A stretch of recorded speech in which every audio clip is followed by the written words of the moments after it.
Welcome to January the 22nd, One Year Chronological Reading Insights video.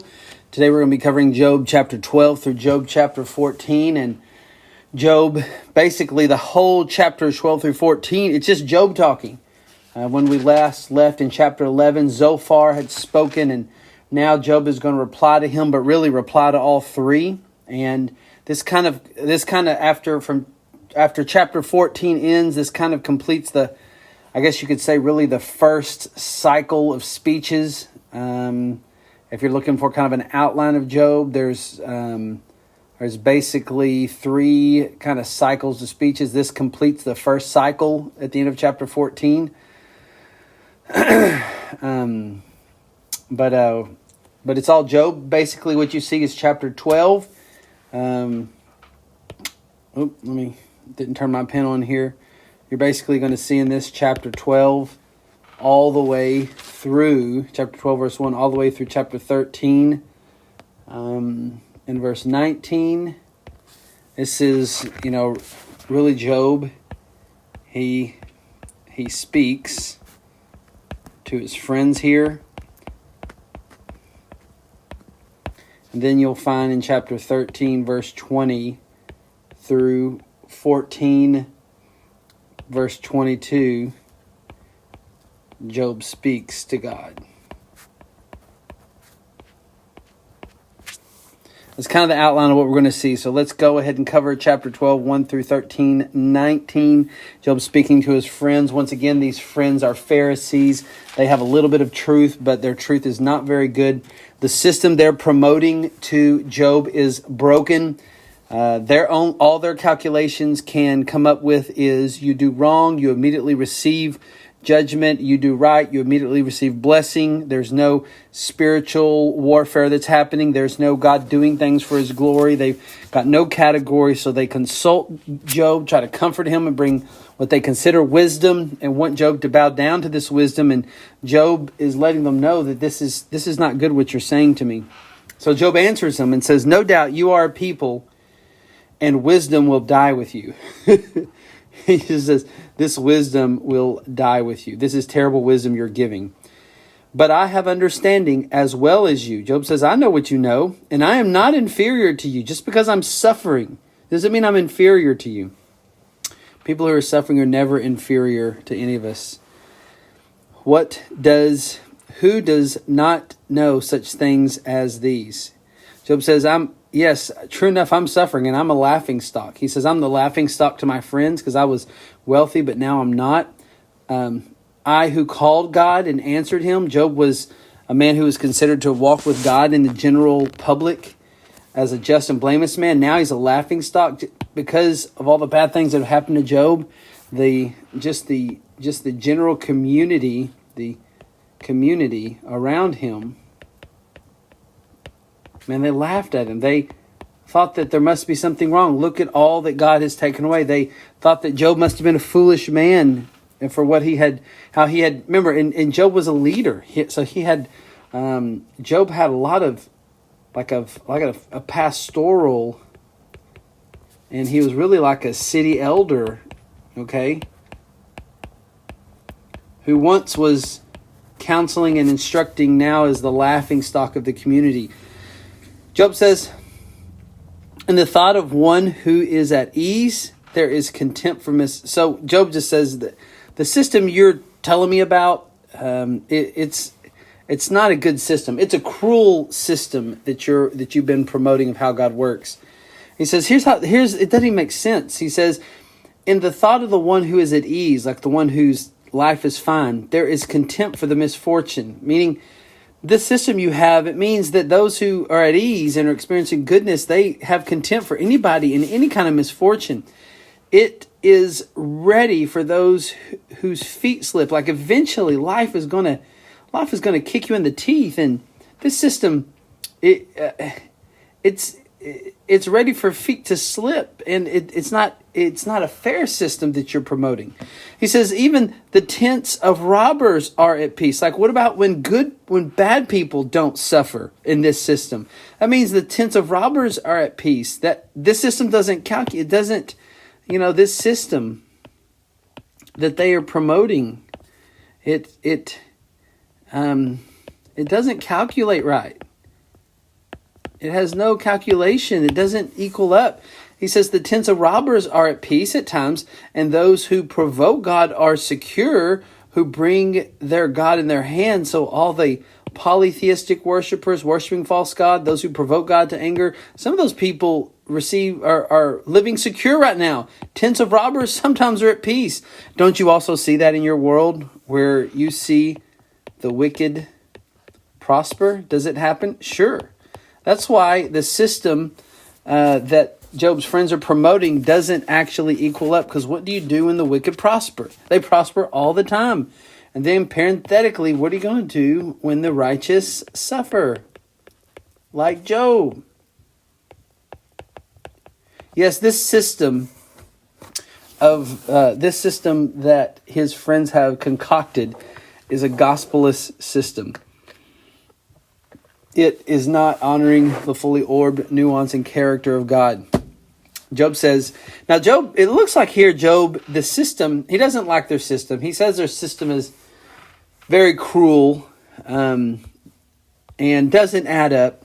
And then he kind of mocks their system. Now, we're not really sure in verses 7 through 12, kind of coming up now. You see 7 and we'll, 8, 9, and we'll keep going. But in verses 7 through 12, it's possible that what we're seeing here is he basically lets them know that in verses 1 through 6, the wisdom that you have, that you're telling me, it's cruel. But then it almost looks like what he's saying is in verse 7 through 12, that the wisdom, this system that you have, it's shallow, but it seems like he's maybe doing some kind of a parody of what they have told him or what they possibly think.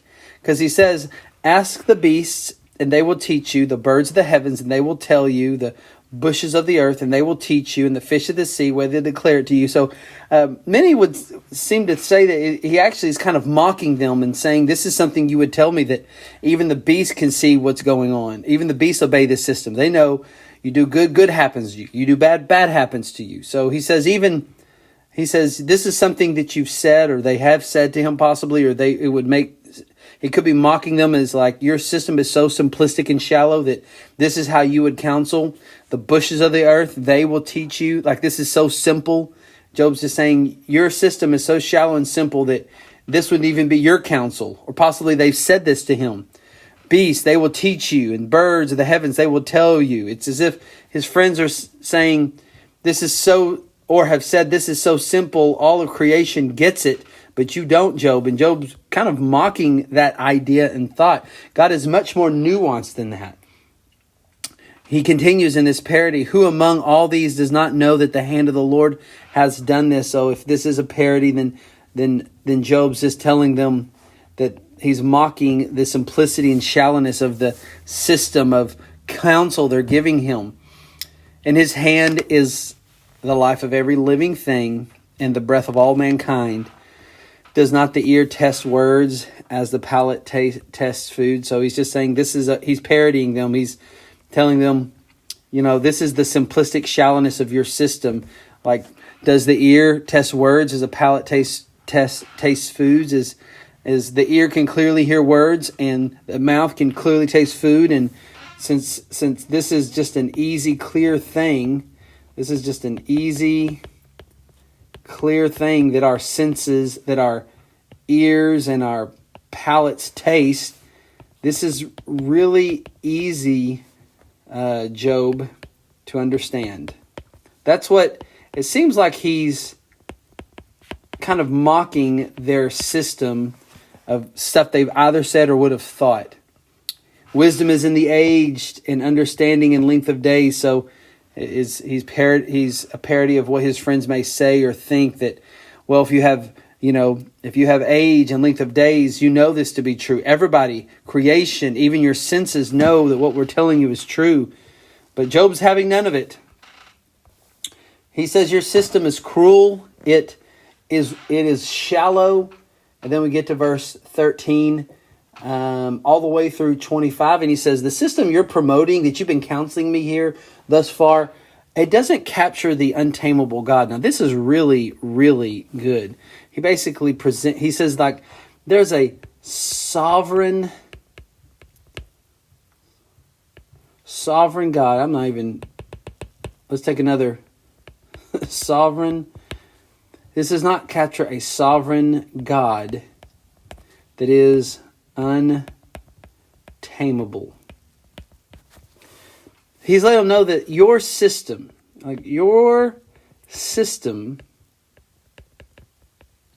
presents God as tame, as, easy to calculate, easy to understand.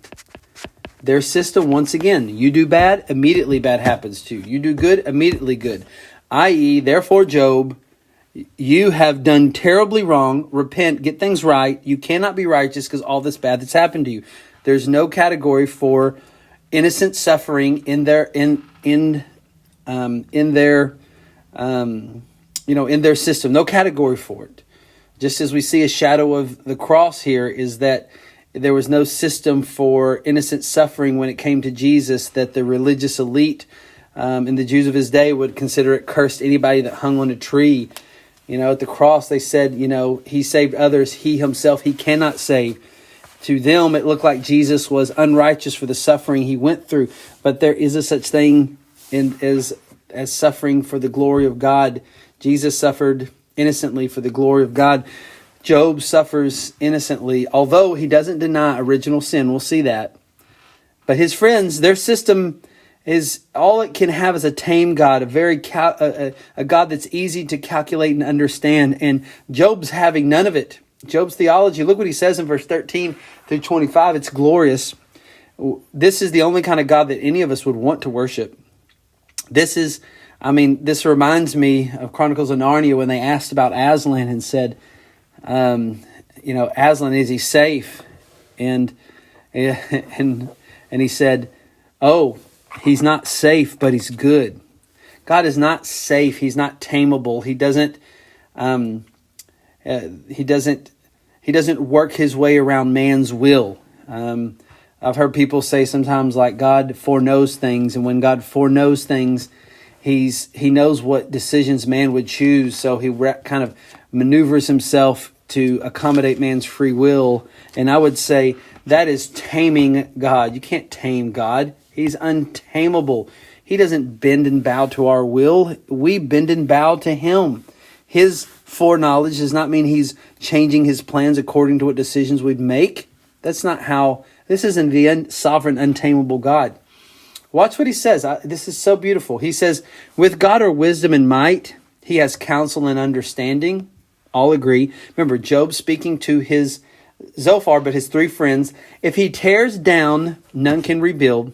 If he shuts a man in, none can open. Now, he's going to be using some contradictory statements. And what he's trying to say is, God is not easily calculated and tameable. Like you're trying to put God in a box of what exactly he's doing in my life, and you think you know, but it's not that simple. He's untamable. How untamable? He tears down and none can rebuild.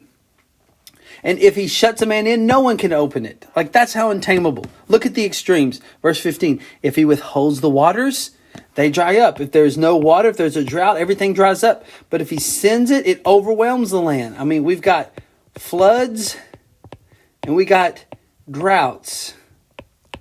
And your system cannot explain how sometimes you have droughts and sometimes you have floods. You have not figured out the sovereign God. Okay? You are trying to tame something that is untamable. With him are strength and sound and wisdom. The deceiver are his. I mean, get that. Job's saying, those who've been deceived, like like Job's friends, I would say. And the deceiver, which in this, reminds me of Satan. God is all strength and sound wisdom. He is so untamable. The deceived and the deceiver, they're all his. And just so you know, in this whole story, okay, Satan is God's Satan. Satan is God's pawn, and Job's friends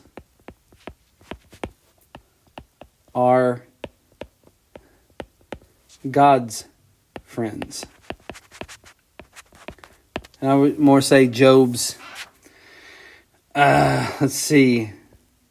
Job's terrible friends are God's terrible friends. I don't know, I'm trying to think of a way to put that in there. God's not tameable. He leads counselors away stripped naked, losing their mind. Counselors are supposed to have solid, stable minds, stripped minds. In Judges, he makes fools, this untamable God. Look what he does. He doesn't always calculate right, Job's telling his friends. He looses the bonds of kings. He sets kings free, and he binds the waistcloth to their hips. He sometimes puts them in subjection to other kingdoms and binds them up. He leads away priests, stripped. Priests are supposed to be holy men, not given to wild thinking, stripped. And he overthrows the mighty, those who are powerful and strong warriors. He overthrows them. You cannot tame this untamable God. He doesn't always calculate up. He deprives of speech those who are trusted. Deprives of speech those who are trusted. He deprives them of speech. And he takes away the discernment of the elders. I mean, those who be the wisest. You cannot tame what he does. He does things that do not always equal up. He pours contempt on princes and loosens the belt of the strong, of warriors. He uncovers the depths out of darkness and brings darkness to light. He makes nations great, and then he destroys them. He enlarges nations, and he leads them away. Nations rise. Okay? Nations rise, and they fall.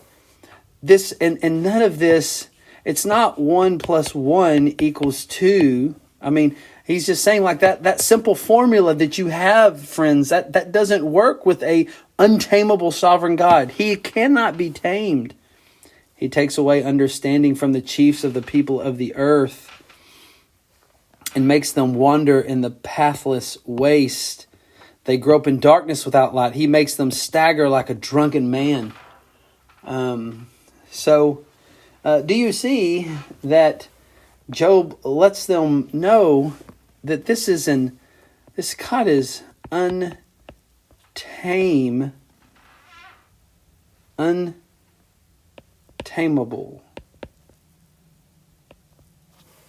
It's an untamable God. This untamable sovereign God. Like, your system is so shallow. Your system has no wisdom. It's cruel, and it doesn't even capture the beauty of this untamable God. Chapter 13. So Job says, now Job goes and says, the system that you promote, it is also very deceitful. It's deceitful. Behold, my eye has seen it. Job says, I've seen the system you're promoting. My ear has heard it and I understood it. I see it just like you do. And what you know, I also know. And I'm not inferior to you. I don't know less than you guys. So I see the system. I know it. And I reject it. And I'm not inferior to you because I believe differently. But I would speak to the Almighty, and I desire to argue my case with God. So he says, I want to argue my case with God, not with you. As for you, you're deceitful. You are whitewashed with lies. Worthless physicians you are. Worthless. What you're telling me is worthless. Your system is worthless. It brings no help and hope to the soul. It's a deceitful system. Oh, that you would keep silent and it would be your wisdom. I mean, I like that. Keep silent, you'd be more wiser. Just, basically he's telling them, you really just need to shut up. Okay, that would be the wisest thing that you could do. Never miss a great opportunity to shut up. Hear now my argument and listen to the pleadings of my lips, Job says. Will you speak falsely for God and speak deceitfully for him? Their system is so deceitful, it's speaking about God that's inaccurate. What a fearful thing. This is why we want to know the word, because we never want to deceitfully represent God or falsely represent God. But that's what his friends were doing. Will you show partiality toward him? Will you plead the case for God? Like, are you really pleading God's case against me? Will it be well with you when he searches you out? When God holds accountable everything that you've said to me, when he searches you out, will it be well? Or can you deceive God as one who deceives a man? Can you make yourself think that God will just be deceived into agreeing with you and agreeing with what you're thought? I mean, that's some things I just want people to agree that, like, God, like, we cannot make God agree with us, okay? Just, God, just agree with my system. That's what he's telling them. You just want God to agree with your system of how he works. Which, by the way, everybody, the natural man thinks this way, that God is, that's how God works. You do good things happen to you. Bad things. And cause and effect. But that's not true. There's an aspect of it that's true. You reap what you sow. So we can't completely throw all that out, but we also have to realize that it's much more nuanced than simple cause and effect. Okay, that's, if that debate got handled in the Matrix trilogy. Okay, just joking around here.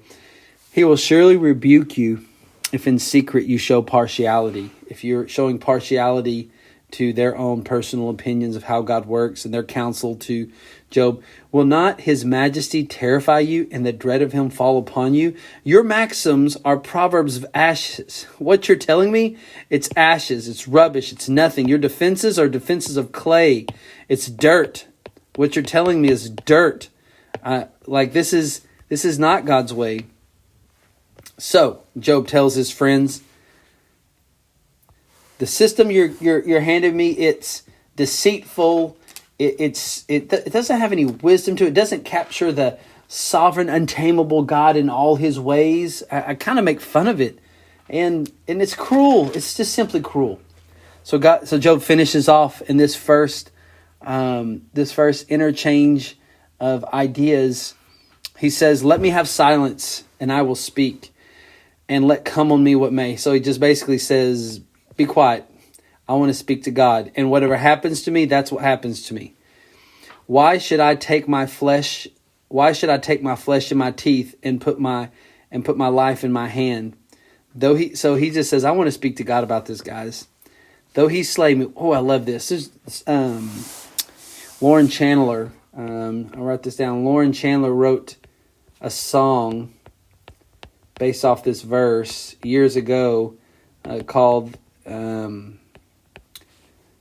though I think if I can remember, that's the name of the song. But the basic gist of the lyrics of the song, Lauren Chandler's husband Matt Chandler had just been diagnosed with brain cancer. Didn't know, if he was going to live, and what that would look like for her. And she wrote this song: "Though he slay me, yet I will worship. Though you take from me, I will bless your name." Like, still blessing him. And so I love this, what a beautiful verse to, if you're suffering innocently, you say, though he slay me, I will hope in him. Yet I will argue my ways to his face. So I love that he just says, though he slay me, I will hope in him. I love that. Though he slay me, I will hope in him. Which just reminds me of, there's this book out I read years ago. I think it's a really good book. It's called Cat and Dog Theology. Kind of the difference between cats and dogs is, if you kick a cat, they're going to get mad and turn on you. But you do something to a dog, kick a dog, he's just going to come back loving you. I love this dog theology here. You slay me, yet I will just come back to you like a faithful hound. Okay. Job's saying, I want to talk to God, friends, so kind of shut up. And listen, though he slay me, I will yet hope in him. Because really, you got to understand, what we've read thus far, we understand that, yes, it was hurtful that Job lost everything, but what he mostly was fearful of, and he would rather God take his life before he could do it, would be him cursing God first. So he says in verse 16, this will be my salvation, that the godless shall not come before him. So Job says, I'm not godless, although he does admit original sin here in a little bit. He says, in this situation, I've not done anything to merit what's happened. So he'll accept me. He'll accept me in his presence. He doesn't accept the godless. Keep listening to my words and let my declaration be in your ears. Behold, I have prepared my case. I know what I shall be in. I know that I shall be in the right. He's saying, I've done nothing to deserve this. Who is there who will contend with me? For then I will be silent and die. So now this kind of marks a transition point where he is done speaking in this saga. He's done speaking with his friends. And now he speaks to God. Kind of ends off this first set of speeches. Now he turns to the Lord and he says, only grant me two things, that I will not hide myself from your face. So he says, I just want two things. Withdraw your hand far from me, and let not the dread of you terrify me. So he just says, like, the pain is bad. Just give me just a pause in the pain. So he can speak. So it's hard to really get your mind wrapped around things and think when you're in chronic pain. So he's like, you got to think his health has been wasted in all this. He says then that's number one, what he says he wants. Number two, then call and I will answer, and let me speak and you reply to me. So he wants to have a conversation with God, and he wants God to subside his pain so that he can think clearly about everything that he's going to say and not have anything messing him up. And here's what I love. He speaks to God, and he first does something very... Now, although at this point, yes, Job has been saying, I'm innocent. Okay? He is innocent, suffering. Okay? As a true believer, okay, he is not... But he is not denying original sin. He's not denying from the garden, passed down in the DNA of his soul, that he is a sinner. You see this in verses 23 through 9. He owns up to his own sinful nature. He's been doing sacrifices. We see that in chapter 1, verse 5. He's been doing burnt offerings. So he's a man who understands sin and sin nature and the need for sacrifice. He has faith in the future promises of a Redeemer. He says, how many are my iniquities and my sins? So he's coming to God, talking to God, and he's owning up to his sin. This is a sign of a true believer that realizes that they are unholy and God is holy. He says, make me know my transgressions and my sin. He's not denying that he is a sinner. Why do you hide your face and count me as your enemy? He's acknowledging that because of this original sin, he's very fragile. Everything about him is fragile. Everything about us is really fragile. He says, will you frighten a driven leaf or pursue dry chaff? Just a leaf or some kind of, some kind of dry material just crumbles and withers away and is terribly vulnerable. We are vulnerable because of our sin nature. For you write bitter things against me and make me inherit the iniquities of my youth. So he realizes that he's a sinner. You put my feet in stocks and watch all my paths. You set a limit for the soles of my feet. Man wastes away like a rotten thing because of his sin nature. We're all going to waste away and rot away like a garment that is moth-eaten. We are going to waste away. Chapter 14. He says, man who is born of a woman is few of days and full of trouble. He acknowledges the sin nature, like we're going to die and there's going to be trouble. Remember, God had told, as part of the judgment in Genesis chapter 3, that man's going to have trouble. Woman's going to have trouble. Man's going to have trouble. He's going to work from the sweat of his brow. She's going to have pain in childbearing, and there's going to be a kind of fight for superiority in the marriage relationship. He comes out like a flower and withers. He flees like a shadow and continues not. He's so vulnerable because of his sin nature, because of his sin. So he's seeing himself rightly in light of a holy God. If you're going to have that kind of conversation, by the way, this is what makes. This is a person who's reverent towards the Lord. They see the holiness of God. They see the unholiness of us, and then this makes us appreciate the work of the gospel, that we could be forgiven and seen as righteous and be able to pray and come to a holy God. This brings graciousness to us. He says, and do you open my eyes on such a one and bring me into judgment with you? Who can bring a clean thing out of unclean? There is not one, no, not one. All have sinned and fallen short of the glory of God. Do you not see the residue of that kind of thought owning up to the sinfulness of who he is? Since the days are determined and the number of his months is with you, and you have appointed his limits that he cannot pass, look away from him and leave him alone, that he may enjoy like a hired hand his days. He's just saying, like, our sin nature is so bad. Because of that, our days are numbered, our months are with you. We have limits, if you leave us alone enough, maybe we could have an enjoyable day, but like a hired hand. But man, we're so vulnerable. We're so vulnerable, God. I'm a sinner. I know that. I get it. So Job is not negating any of that aspect, but he does want to have a conversation with God about innocent suffering, because he knows that he's suffering all the things taken away. He doesn't know any credible reason.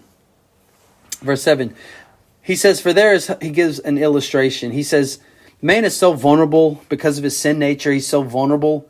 Even actually creation is not as vulnerable as man. He says, for there is hope for a tree.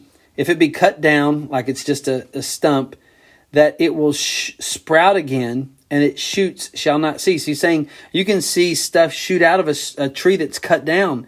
Though its roots grow old in the earth, and its stump die in the soil, yet at the scent of water it will bud and put out branches like a young plant. It's like even if it's dead, it can be revived.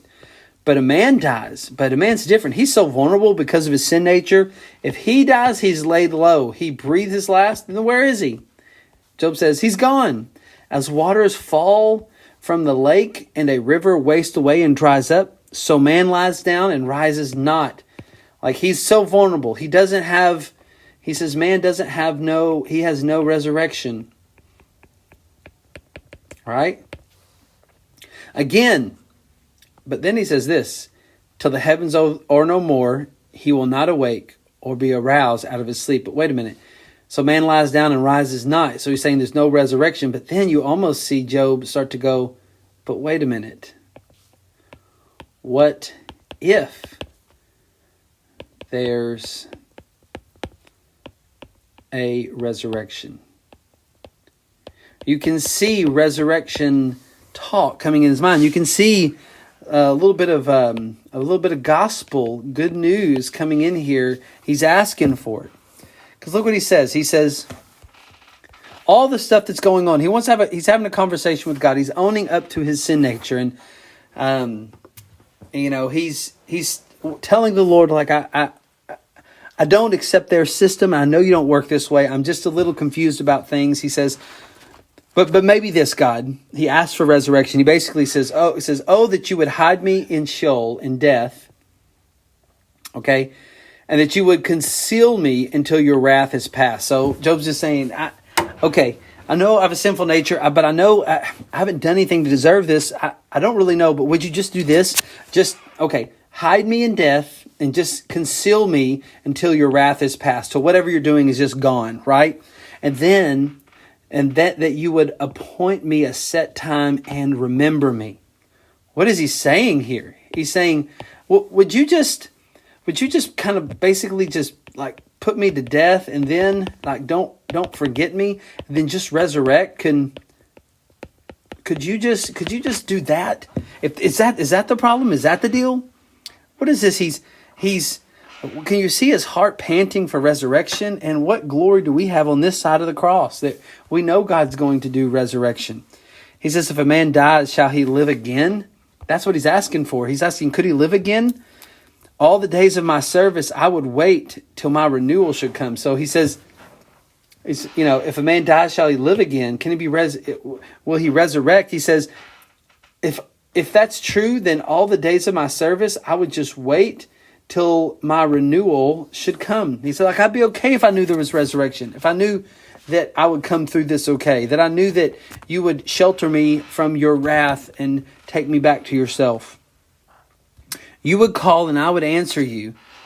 You would long for the work of your hands. So you would call and I would answer you. He's saying I would, if you would call, then I would answer. Then I would resurrect. That's what he's talking about. This idea of resurrection.